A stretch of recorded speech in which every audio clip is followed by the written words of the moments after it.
అందరికీ నమస్కారం. నిన్న మీడియా ముందుకి ఒక సైదరాబాద్ మొక్కొచ్చి ఇష్టానుసారంగా చంద్రబాబు నాయుడు గారిని విమర్శిస్తుంది. ఇదే మొక్క ఎమ్మెల్యే కాకముందు ఒక మహానాడు వేదికగా రాక్షసుణ్ణి ఎక్కడా చూడక్కర్లేదు, జగన్మోహన్ రెడ్డి గారిని చూస్తే రాక్షసుణ్ణి చూసినట్టే అని చెప్పి మాట్లాడింది. మీరు ఎదిగితే మీ వల్ల మీరు తెచ్చిన కంపెనీల వల్ల నేను ఈ రోజు ఈ స్థాయిలో ఉన్నాను, ఇంత పెద్ద మొక్కనయ్యాను అని చెప్పి మాట్లాడింది.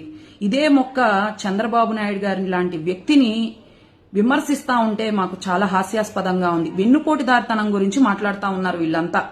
వైసీపీ వాళ్ళందరికీ కూడా ఇప్పటి వరకు నేను ఈ టాపిక్ గురించి కూడా మాట్లాడలే. ఎందుకు చెప్తున్నానంటే ఈ రోజు కూడా వైసీపీ పార్టీనే ఒక వెన్నుపోటు పార్టీ. ఎందుకు మాట్లాడుతున్నామంటే తెలంగాణలోని శివ అనే వ్యక్తి దగ్గర వీళ్ళు వైసీపీ పార్టీని లాక్కోలేదా, గతంలో వెన్నుపోటు పొడిచినట్టు కాదా? ఈ రోజున ఈ సైదరాబాద్ మొక్క మాట్లాడుతుంది. ఈ సైదరాబాద్ మొక్కకి పుల్లారావు గారు నిజంగా పార్టీలో చేర్చుకొని పార్టీలో మనుగడలు ఎవరికీ తెలియని కూడా తెలియదు. మరి ఆ రోజున పుల్లారావు గారిని వెన్నుపోటు పడవలేదా? తెలుగుదేశం పార్టీని వెన్నుపోటు పొడిచి పక్క పార్టీలోకి వెళ్లలేదా?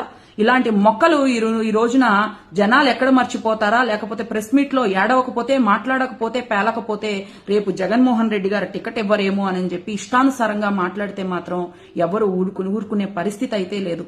ఈ రోజున మేము ఒకటే చెప్తా ఉన్నాం, ఈవిడికి తెలియని విషయం ఏంటంటే గొడ్డల పార్టీ అని ఎందుకంటున్నారు? బాబాయ్ హత్య కేసులో ఈ రోజు వరకు మీరు చేయలేదా గొడ్డల పార్టీ అని? మరి ఆ రోజున గుండెపోటని ఎందుకు చెప్పారు? ఎందుకు హై డ్రామాలు ఆడారమ్మా? కోడికత్తి డ్రామా, గులకరాయి డ్రామా, ఈ డ్రామాలన్నిటికీ కారణం మీరే. తండ్రి హత్య కేసులో కూడా నిందితులుగా మీ పేర్లు వచ్చినాయి. అలాంటి పార్టీని కాబట్టే గొడ్డల పార్టీ అని మాట్లాడుతా ఉన్నారు. మీ పార్టీలో నాయకులకు న్యాయం జరిగిందా?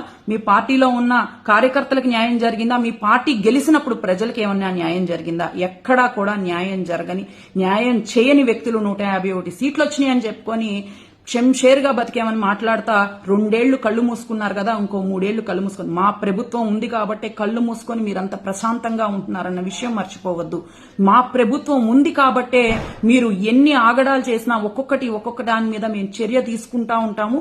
ఎవరైతే ఏవైతే నష్టం చేశారో ఆంధ్ర రాష్ట్రానికి, ఎవరైతే దొమ్మీలు ఇవన్నీ చేశారో, ఎవరైతే మద్యం విషయంలో స్కాములు చేసేసి 1000 కోట్లు దోచుకున్నారో వాళ్ళందరికీ కూడా బుద్ధి చెప్పే సమయము, చట్టపరంగా బుద్ధి చెప్పే సమయం దగ్గరలోనే ఉంది. కాబట్టి ఈ ఆడుదాం ఆంధ్రాలో రోజా విషయం కానివ్వండి, ఆవిడ ఒకటి ఇష్టానుసారంగా ప్రెస్ మీట్లు పెట్టి ఏంటేంటో మాట్లాడుతూ ఉంటది. ఒక మంచి మర్యాద ఏమీ లేకుండా ఒక ఆడ మనిషి అనే జ్ఞానం కూడా మర్చిపోయి ఒక పశువులాగా ప్రెస్ మీట్ పెడతా ఉంటది. మీరందరూ కూడా ప్రెస్ మీట్లు పెట్టేటప్పుడు ఆలోచించుకోండి. నిజంగా మేము ఇది ఒక టాపిక్ మాట్లాడుతున్నాము, దీని గురించి మాకు ఎంత సబ్జెక్ట్ తెలుసు, ఎంత నాలెడ్జ్ తెలుసు, మేము దీని గురించి స్పందించచ్చా అని తెలుసుకోండి. అంతేకాని తెలియకుండా వెన్నుపోటు పార్టీ అని చెప్పేసి నోటికొచ్చినట్టు ఇష్టానుసారంగా మాట్లాడితే మాత్రం తెలుగుదేశం ప్రభుత్వం గాని, కూటమి ప్రభుత్వం గాని, కార్యకర్తలు గాని ఎవరు కూడా చూస్తా ఊరుకోరని చెప్పేసి తెలియజేస్తా ఉన్నాము. మిస్టర్ సజ్జల గారు, ఏదైతే మీరు ఇందాకల ప్రెస్ మీట్ లో మాట్లాడుతూ ఆంధ్ర రాష్ట్రానికి డీజిల్ రాదు, గూగుల్ రాదు అని మాట్లాడారో ఒకటి చెప్తున్నామండి, వినండి. ఆంధ్ర రాష్ట్రానికి డీజిల్ వస్తుంది, గూగుల్ కూడా వస్తుంది. అది మీరు త్వరలోనే చూస్తారు. ఇంకొకటి ఏంటంటే డీజిల్ రెగ్యులర్ గానే దొరుకుతుందండి. మీరు ఏవైతే డ్రామాలు చేసుకుంటూ, అబద్దాలు చెప్పుకుంటూ, సోషల్ మీడియా వేదికగా అసత్య ప్రచారాలు చేసుకుంటూ మీ పేటీఎం బ్యాచ్ ని, మీ పేటీఎం మూకని తీసుకొని వెళ్లి పెట్రోల్ బంక్స్ దగ్గర వాళ్ళని నిలబెట్టి వాళ్ళ ముందు మీరు నించొని పెట్రోల్ దొరకట్లేదు, పెట్రోల్ బంక్స్ లో చాలా మంది జనం నించొని ఉంటున్నారు, జనం వెయిట్ చేస్తూ ఉంటున్నారు, కాబట్టి ఎక్కడ పెట్రోల్ దొరకట్లేదు, సీఎంగా చంద్రబాబు నాయుడు గారు ఏం చేస్తున్నారు, అమరావతి రాజధానికి పెట్రోల్ ని తరలిస్తున్నారు, అందుకే పెట్రోల్ కొరత వచ్చింది అని మాట్లాడుతున్నారు. ఆ రోజున ఇసుక గుట్టలేసుకోవడం వైసీపీ ప్రభుత్వానికి మాత్రమే కుదిరింది. ఆ రోజున ఇసుక కొండలు ఎక్కడా చూడని విధంగా ఎక్కువ అక్రమ ఇసుకను తవ్వుకొని ఇసుక కొండల్ని చేశారు. అలాగా పెట్రోల్ దాచుకోవాలనే కోరిక, ఆశయాలు మాకైతే లేవండి. చంద్రబాబు నాయుడు గారు ప్రెస్ మీట్ లో కూడా చెప్పింది ఏంటంటే అధికారులందరినీ హెచ్చరించారు, ఎవరైతే పెట్రోల్ బంక్స్ లో నో స్టాక్ బోర్డు పెడతారో వాళ్ళందరి లైసెన్సులు కూడా తీసేసే పరిస్థితి వస్తుంది అని చెప్పారు. ఎందుకంటే అదనంగా 3 days కి సంబంధించి సరిపడా పెట్రోల్ గానీ డీజిల్ గానీ నిల్వ అనేది ప్రతి పెట్రోల్ బంక్ లో ఉంటుంది. అవినాష్ మాట్లాడుతూ అసలు పెట్రోలే దొరకట్లేదు అని మాట్లాడుతున్నారు. నిజంగా అవినాష్ గారు ఒకటే అడుగుతా ఉన్నా, ఏ పెట్రోల్ బంక్ దగ్గరికి లైవ్ పెట్టుకుని వెళ్తారండి? మీరు ట్రావెల్ చేయండి, ఒక 10-15 పెట్రోల్ బంకులు తిరగండి లైవ్ పెట్టుకొని. లేకపోతే మమ్మల్ని తిరగమంటారా? తెలుగుదేశం పార్టీ కార్యకర్తల్ని, నాయకుల్ని ఎవరిని తిరగమంటారు?